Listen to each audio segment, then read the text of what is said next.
Nathan Cruz, and I originate from Hull in the north of England. Okay, Nathan. What's your finishing move and signature moves?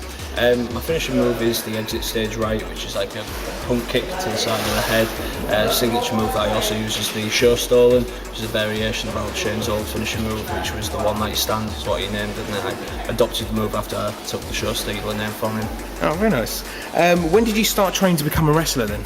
It was about 6 years ago now, just over 6 years ago I originally started training, but I didn't have the best start, to be honest. I started at a really bad school. I was clueless to the wrestling business at the time, and eventually El Guerrero took me under his wing about a year or so after that, and from there I progressed on.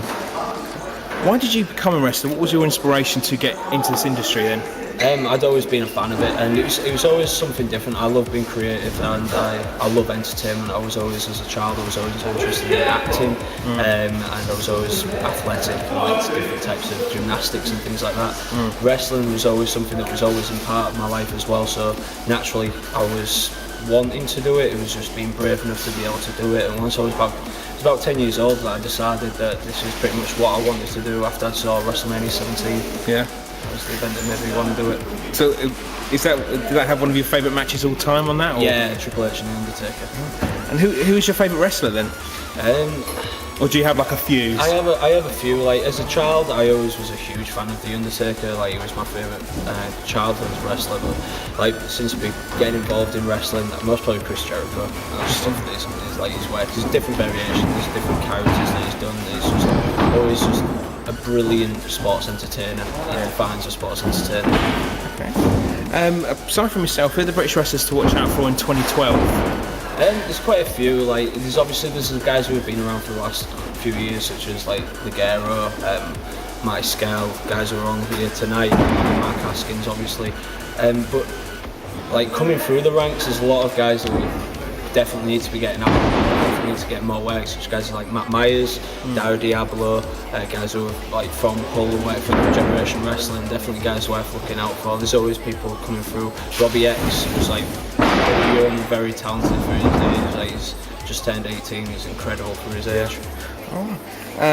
One kind of final question. What do you think of the current British wrestling scene? What do you think it needs to kind of bring it back to the mainstream? It's not so much what it needs, it's what it needs cutting out. It needs less.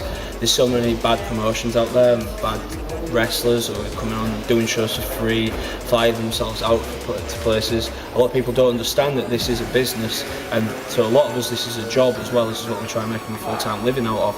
And when there's guys who want to say, no, I'll work for free or I'll pay for my own expenses to travel somewhere, it's, well, you're obviously not that good if you're working for free and you're not understanding the knock-on effect it's having to the people who want to do it at a professional level. And the unfortunate thing with that is then you have these shows that will say, well, we've got a bunch of free wrestlers, we'll put on a charity show, and they advertise it as wrestling, and so the general family night out, they just see wrestling as wrestling. They don't understand there's different promotions out there, and so they could go see one of these bad shows and that's it, wrestling is branded with this bad image that they've seen of this bad show. I mean, ideally getting a union or something like that together so we could filter out all this crap is what we really need. Well, thank you very much for that. No, thank you very much.